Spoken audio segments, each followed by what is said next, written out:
I've shown this in a lot of different kinds of places, and we got a letter a month or so ago from a woman in Manhattan, and she said, I teach in the toughest school in New York City. And she said, I showed this piece, and the kids were quiet for the first time I've ever experienced that.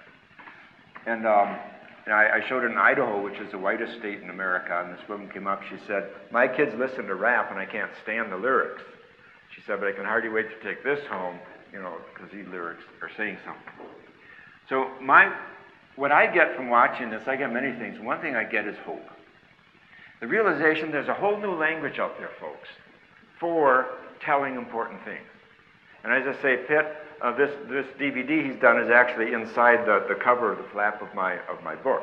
But he's taken all 10 C's and putting them to songs like this and video. So he's taking some substantive spiritual teaching and putting it into today's language. And that's so wonderful. For one thing, it's a relief to us older ones to know, hey, this is a kid's language, they can run with it. But of course, it's our job to pass on what's substantive.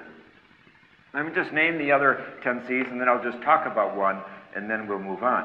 But I mentioned cosmology. This is contemplation or meditation. Creativity. I want to back up and talk about that a little more. Community, compassion, courage, character and chakra development, ceremony and celebration and ritual, and critical consciousness, critical thinking. Those are the 10 C's.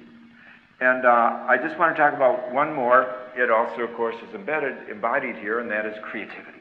This is the key, folks. These three, cosmology, contemplation, creativity. I don't know if I mentioned chaos, too. Chaos is very important, especially for kids. There's a lot of chaos in the world today, folks. There's going to be more, not less, as global warming heats up. We got to learn to live with chaos.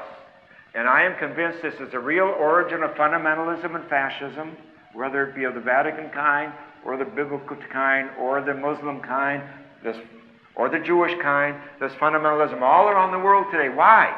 Because of chaos, folks. I'm convinced. I've worked with one of the scientists who came up with the chaos theory in the 1960s. I've done some workshops together. He wrote a wonderful book called Chaos, Gaia, and Eros. And his whole thesis is this, that chaos, of course, was a goddess in the ancient times. And she was honored as a goddess. Then when patriarchy took over, all the myths shifted, and instead of honoring chaos and integrating it into our life and society, we beat up on chaos, and Marduk went around killing Tiamat. And all these male figures, and then St. George went around killing the dragon. And he believes that first religion, and then later in the 17th century, science took over from religion and said, we're the objective ones, we'll conquer chaos and control it. And of course, all heresy in theology is, of course, a sign of chaos, which is where the hyper-Orthodox come down so strong.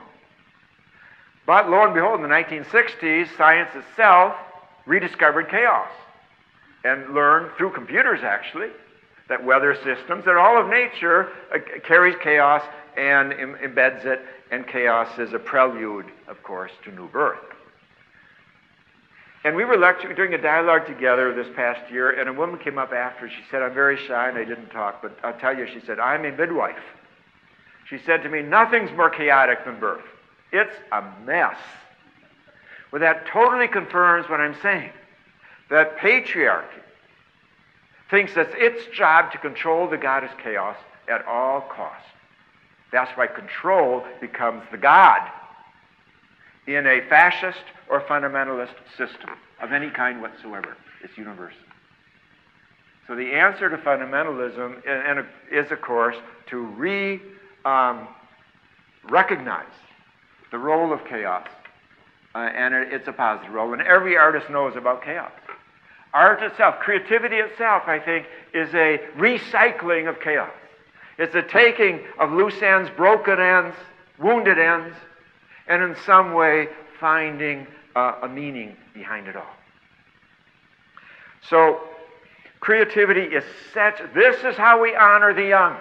Now, what Pitt and I are going to be doing in our school, after school, program, which in fact the school has already said they want to accredit for us as a course. We're going to be, the key to it is the creativity. Kids are going to be making raps and videos like this around substantive issues like the new cosmology, like ecology, like the wonders of their body, like great teachers like Howard Thurman and others. They will sit down and make film and rap around these subjects. And we are certain that in the process of being creative and learning the skill of making film and rap, but also having decent substantive teaching about topics that are worth doing a rap and movie about, that the kids are going to teach themselves. Pitt says to make a 3-minute video takes at least 30 hours. So for 30 hours, these kids are going to be listening to themselves teach about cosmology, or teach about the wonders of the body, or teach about Howard Thurman, and in the process, they're going to be learning. I think this, folks, is how we honor the young people, by recognizing how creative they are, and especially at this time in history, because there are all these new languages.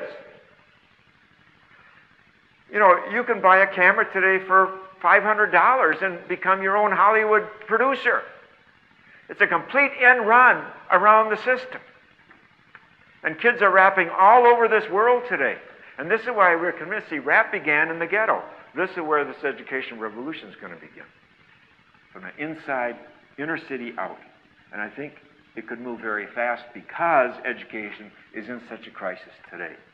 And I also believe that the Celts, the Irish, have a profound, I don't believe this, I know, a profound teaching about creativity and a profound commitment to it. And you too have been repressed in terms of integrating it as fully as it should be into what we call education. Here's John O'Donohue.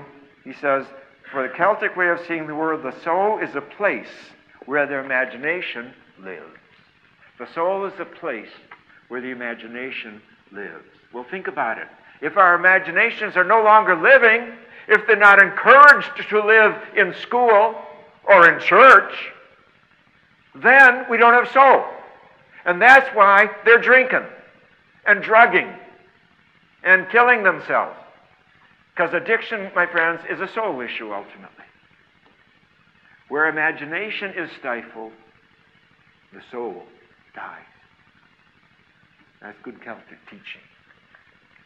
And believe me, if you think creativity is at the heart of Western education at this time in history, we're living on very different planets. In my country, this law passed a few years ago, No Child Left Behind, is all about exams, exams, exams, exams, and more exams. I was lecturing in Napa, city of Napa, a few months ago. A woman came up, she said, I'm a teacher, I'm a great teacher, I love teaching, and I'm quitting. And every good teacher I know is quitting. Because we don't feel it's our job as teachers just to be preparing kids for exams. Our job is to bring alive the life and the creativity in the kids, and there's no room for it in today's driven educational system.